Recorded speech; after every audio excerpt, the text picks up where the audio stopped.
Bonjour mesdames, j'ai hâte de commencer aujourd'hui. Donc la phase Enjoy ne va pas durer trop longtemps. Nous allons parler de couple aujourd'hui, c'est mon domaine de définition. Et nous allons parler des saisons du couple. Ça va être une série de 3-4 vidéos parce que j'ai beaucoup de choses à vous dire sur ce thème-là. J'ai beaucoup de choses à vous dire sur les étapes obligatoires par lesquelles passent tous les couples. Vous avez besoin de savoir ce qui se passe dans votre couple. Vous avez besoin de savoir qu'est-ce qui s'est passé au début, où est-ce que vous en êtes aujourd'hui et qu'est-ce qui va se passer plus tard. Mais avant de parler de ces saisons du couple, j'aimerais qu'on parle du choix du conjoint, parce que tout commence par ça, tout commence par le choix de votre conjoint. Comment est-ce que vous choisissez votre conjoint, mesdames? Donc, restez connectés, parce que après ces séances de vidéos, après toute cette série de vidéos sur les saisons du couple, votre vision va complètement changer sur le couple. Et l'épanouissement de votre couple va suivre, la prise de conscience, mesdames. Je vous dis à tout de suite, j'arrête de parler. Après le jingle,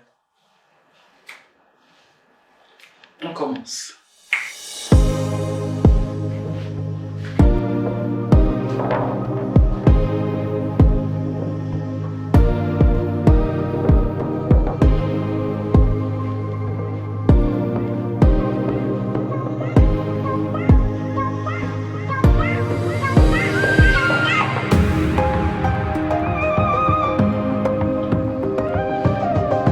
Bonjour mesdames et bienvenue sur Ladies Work.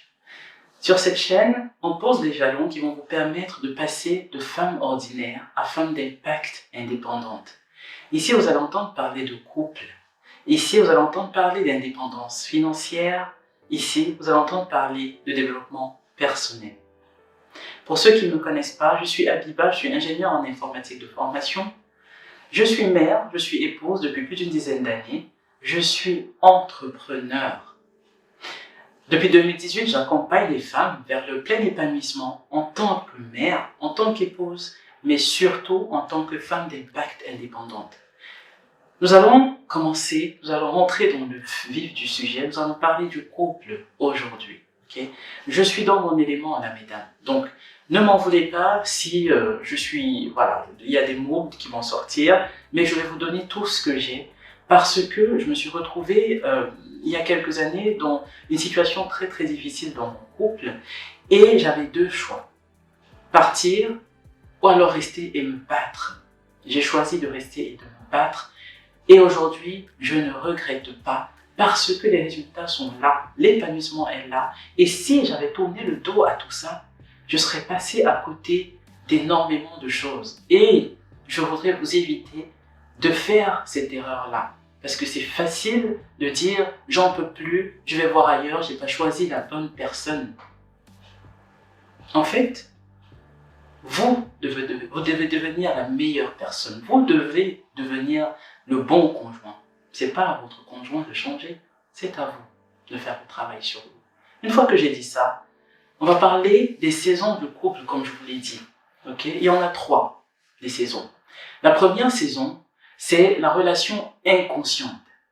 C'est la rencontre amoureuse. C'est le début où tout va bien. On est sur un petit nuage. Je t'aime moi non plus. Je veux faire ma vie avec toi. Je voudrais que tu sois le père de mes enfants. Je veux passer tout mon temps libre avec toi. Je veux t'appeler à tout moment. J'aimerais qu'on se voit. La rencontre amoureuse où tout est parfait. Puis vient la lune de l'oignon. Pas la lune de miel, la lune de l'oignon. Vous l'avez bien entendu. On pleure. Tout le temps, ça arrive. On est tout le temps disappointed, on est désespéré, triste, on pleure, très souvent d'ailleurs. Ça, c'est la lutte de pouvoir. Et la plupart des couples arrêtent tout à cette étape-là de leur relation. 50% des couples divorcent, mesdames.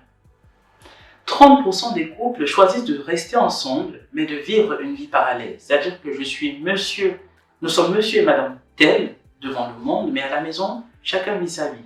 On fait chambre séparée, ou alors chacun dort de son côté du lit. On est ensemble pour les enfants, chacun fait ses projets de son côté. Ça, c'est une vie de couple parallèle, et 30% des couples vivent cette vie-là.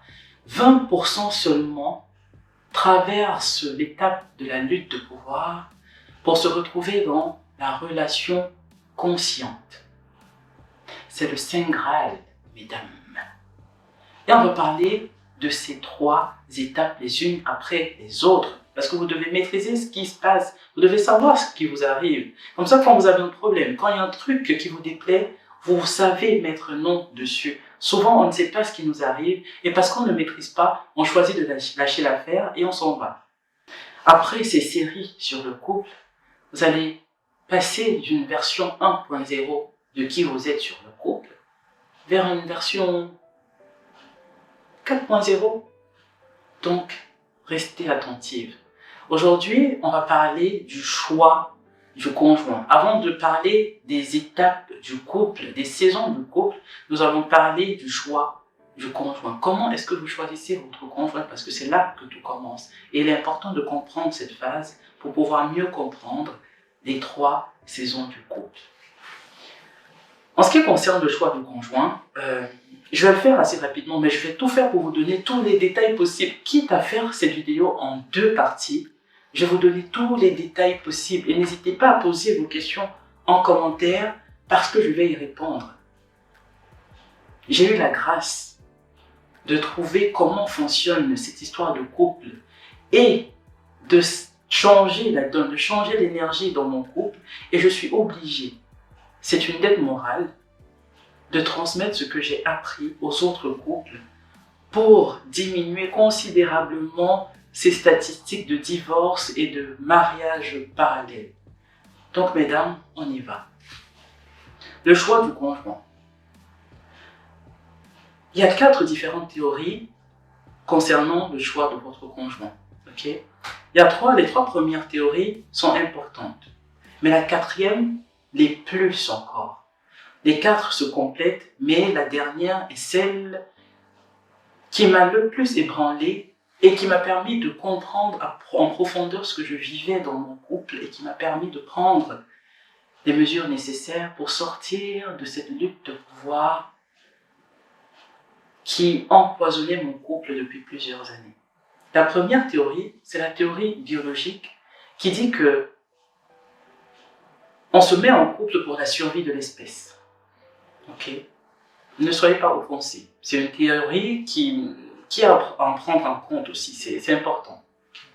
Cette théorie stipule que la femme va choisir un homme selon des critères de survie de l'espèce. C'est-à-dire qu'elle va choisir un homme qui va pouvoir prendre soin de ses enfants. Donc, qui a un statut social et qui a une certaine puissance. L'homme, quant à lui, va choisir une épouse jeune, bien charpentée, mais surtout belle, parce qu'il veut avoir une descendance au top, dans la survie de l'espèce. Okay? Ça, c'est la théorie biologique. La deuxième théorie, c'est la théorie du statut social, c'est la théorie des échanges qui se base sur des critères sociaux. Donc, en plus de se baser sur le physique, la puissance, cette théorie va prendre en compte les traits caractéristiques de la personne avec qui on se met en couple. Okay? Mais pas que, il y a également le rang social. Moi je suis médecin, je vais quand même me mettre avec quelqu'un qui est du même rang social que moi, à peu près. Ingénieur, j'en sais rien. Ça, c'est la deuxième théorie, le statut social. Okay? La troisième théorie, c'est la théorie de la persona. C'est ce conjoint que je choisis, comment est-ce qu'il rehausse l'estime de moi? Est-ce que j'ai honte de le présenter à mes copines? Est-ce que j'ai honte de marcher avec lui dans la rue? Ça, c'est la théorie de la persona. Mais si on regarde que ces 3 théories, ça n'explique pas pourquoi on a aussi mal quand on a le gourmand. Ok. Je pense qu'il n'y a pas que des Africains qui regardent ces chaînes. Si vous n'êtes pas africain, je pense que vous savez, si vous ne savez pas ce que c'est que le gourmand, c'est la rupture, en fait, la rupture amoureuse qui fait très très mal. Donc comment est-ce qu'on explique cette douleur-là quand on se sépare de son conjoint? Si on ne prenait que ces 3 critères, la logique voudrait que si on se sépare d'une personne, très froidement, on se dit ok, je vais chercher une autre personne qui est bien charpentée, qui a un rang social qui me convient, et qui a des traits de caractère qui me conviennent également. Ça suffirait, on ferait froidement ce choix-là, mais ce n'est pas le cas, ce n'est presque jamais le cas après une rupture amoureuse. On a mal, on a très très mal. Et qu'est-ce qui expliquerait aussi qu'il y ait des relations plus fusionnelles que d'autres? Il y a des relations où on est à 100% à fond, et d'autres relations où, bon, on est ensemble, en attendant que je trouve mieux. Et c'est là que la quatrième théorie va rentrer en jeu. Et cette théorie-là, c'est la théorie de l'imago. C'est une théorie qui a été pensée, qui a été implémentée par Harville Hendricks, qui est un chercheur sur le couple. Il en a fait son dada. Et il a été thérapeute de couple pendant plusieurs années, puis il a abandonné pour se consacrer aux recherches sur le couple. Et il a consacré sa vie à ça. Et il a pu tirer des conclusions incroyables qui ont aidé des milliers et des milliers de couples à retrouver l'épanouissement. Donc, prenez en considération cette théorie, mesdames, parce qu'elle va changer votre vie, littéralement. Qu'est-ce que dit la théorie de l'imago? La théorie de l'imago nous dit qu'on cherche inlassablement un conjoint qui va nous permettre de recréer les conditions de notre enfance. Et le but de ceci, c'est de nous permettre de guérir de nos blessures d'enfance afin de retrouver notre entièreté. Une fois que j'ai dit ça, c'est quoi l'imago? L'imago, c'est cette personne qu'on cherche depuis notre enfance finalement. Parce que les blessures, on commence à les avoir très très tôt après notre naissance. L'imago, c'est cette personne qui a les traits caractéristiques des personnes qui nous ont élevés. Il faut insister sur les traits de caractéristiques négatifs des personnes qui nous ont élevés. Mais c'est également cette personne qui a les traits caractéristiques de notre moi perdu. Je vais vous expliquer ce que c'est que le moi perdu. Ne vous inquiétez pas. Mais c'est ça l'imago. Okay. Et finalement, nous choisissons notre conjoint par rapport à ces critères-là. Comment ou pourquoi? Alors le pourquoi on a l'information, parce qu'on veut recréer les conditions de notre enfance afin de guérir, d'avoir une chance de réveiller ces blessures d'enfance afin de les guérir, parce qu'on les a mis sous le tapis, ces blessures, pour ne plus souffrir. Le but, c'est de les réveiller pour en guérir une bonne fois pour toutes. Mais vous allez me dire, comment, justement? Comment donc on fait ça? Je veux dire, qui nous impulse ça? Eh bien, c'est le cerveau. Comme d'habitude, c'est là que tout commence. C'est le point de départ de toute chose, le cerveau. J'ai fait une vidéo où j'ai parlé de comment éradiquer les disputes dans votre couple, où je vous présentais déjà le cerveau et comment il fonctionnait. Pour piqûre de rappel, notre cerveau est composé de 3 parties principales. Okay? On a le cerveau reptilien, qui est la partie du cerveau qui est responsable de nos mécanismes de survie. Le deuxième cerveau, c'est le cerveau limbique, qui gère nos émotions. Et enfin, le cerveau rationnel, qui est celui-là qui pense, qui planifie, qui décide, qui organise, bref, c'est le cerveau rationnel, comme son nom l'indique. Maintenant, quand nous venons au monde dans notre complétude, c'est-à-dire que nous sortons d'une sorte de paradis. Quand on était dans le ventre de notre maman, on était dans le liquide amniotique, on n'avait pas besoin de faire des efforts pour manger. Ce liquide-là nous nourrissait, c'est-à-dire que la maman mangeait et à travers ce liquide, on avait le nécessaire pour être peinard. Okay? Puis, l'expulsion arrive 9 mois plus tard. Et on se retrouve dans ce monde où on a des besoins changeants et qui évoluent avec les mois, les semaines, les jours même, finalement. Et quelles que soient les aptitudes des parents que nous avons, en sachant que les parents, eux aussi, ont eu leur lot de blessures, absolument aucun parent n'est en mesure de satisfaire tous les besoins croissants et changeants d'un nouveau-né ou d'un enfant. Cela est quasi impossible. J'insiste là-dessus pour permettre aux parents de déculpabiliser et de vous permettre aussi de faire la part des choses. Ne culpabilisez pas vos parents. Tout le monde a des blessures d'enfance. Okay? Maintenant, ces blessures d'enfance peuvent être beaucoup plus hard. Si vous avez grandi dans une famille où il y avait de la violence physique, où il y avait des sévices physiques, où on a abusé de vous, ou si vous avez grandi dans une famille où les parents ont dû se séparer, c'est-à-dire que du jour au lendemain, vous ne voyez plus un parent, ou alors vous les voyez de manière intermittente, ça crée des blessures un peu plus profondes. Okay? Mais il y a des blessures beaucoup plus light qui restent des blessures. Il y a des blessures qui sont dues, on va dire, aux critères sociaux, c'est-à-dire qu'il y a des choses qu'on ne doit pas faire en société. Un enfant ne doit pas toucher ses parties intimes, par exemple. C'est ce qui me vient. Et en général, quand vous le faites, vous avez vos parents qui vous disent arrête de faire ça, c'est pas bien. Tu touches pas ces parties-là, c'est pas bien. Ou alors, d'autres critères qui me viennent, c'est que dans certaines sociétés, dans la société, les garçons n'ont pas le droit de jouer à la poupée. Okay? Un garçon qui joue à la poupée, ça devient bizarre. On va lui dire non, toi tu joues pas à la poupée, tu dois jouer avec des voitures. Une jeune fille qui joue avec des voitures, ça devient bizarre. Toi tu dois jouer à la poupée. C'est la société qui nous inculque ça.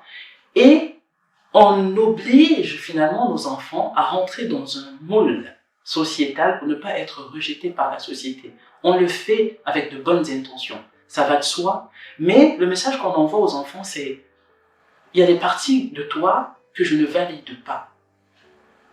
Et les enfants reçoivent cette information-là en sachant que vous êtes des dieux de vos enfants sur cette terre. Ils vous considèrent comme leur dieu parce que sans vous, leur vie est menacée. Donc, ils vont tout faire pour rentrer dans votre monde. Ils vont tout faire pour ne pas vous mettre en colère, pour ne pas se mettre en porte-à-faux avec vous. Parce que leur vie dépend de vous.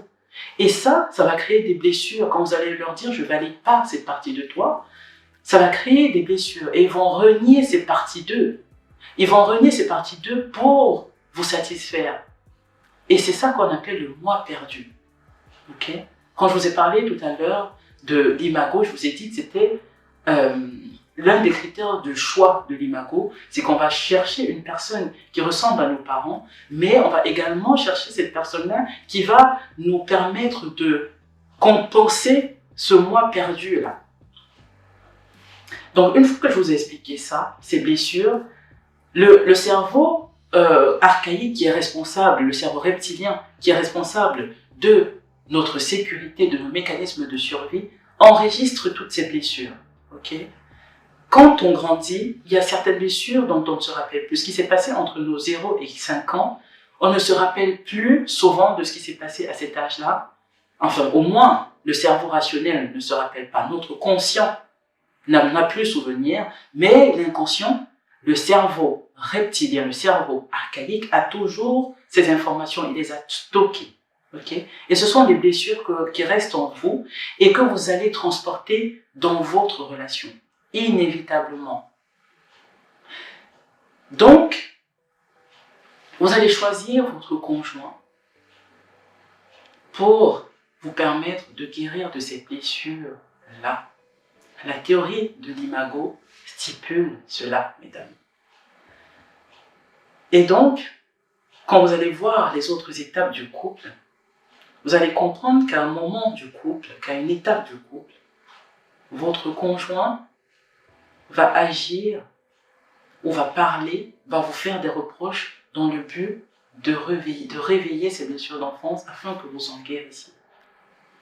Donc, vous choisissez votre conjoint, vous choisissez votre imago pour vous permettre de recréer les blessures d'enfance. Il y a des gens qui vont me demander, mais comment ça se fait? Comment est-ce qu'on fait pour détecter tout ça dès le premier regard? Ça a été expliqué aussi. Et sachez que nous avons des perceptions très aiguisées quand il s'agit d'étudier une personne. Ça se fait en une fraction de seconde. Vous observez une personne, vous observez sa manière de s'exprimer, sa manière de se mouvoir, sa manière de sourire, sa manière de parler, sa manière de discuter avec les autres. Il y a énormément de critères que vous jugez en très très peu de temps et qui vont vous permettre déjà de savoir si la personne que vous avez en face match déjà un peu avec votre imago ou pas. Et plus la personne match avec l'imago, plus l'attirance est forte. C'est ce qui explique les relations fusionnelles. C'est ce qui explique le coup de foudre. Parce que vous avez rencontré une personne qui match avec votre imago. Et là, le cerveau reptilien agit et vous dit, c'est la personne. Et le fait que le cerveau reptilien est convaincu d'avoir trouvé la personne qui va lui permettre enfin de retrouver sa complétude, c'est ça qui vous met dans cet état d'euphorie. C'est ça qui caractérise la rencontre amoureuse, la relation inconsciente. Et nous allons parler de ça dans la prochaine vidéo, mesdames. Donc, là, je me sens dans mon élément, le couple, mesdames. On va parler du couple pendant les prochains jours. Donc, restez connectés parce que l'épanouissement de votre couple en dépend. Je vous dis à la semaine prochaine. Non, à dans 2 jours. En attendant, on va jouer. Bon, je vous laisse tranquille aujourd'hui. Il n'y a pas de danse aujourd'hui. Je chante pas, je parle. Le calme. Un plaisir.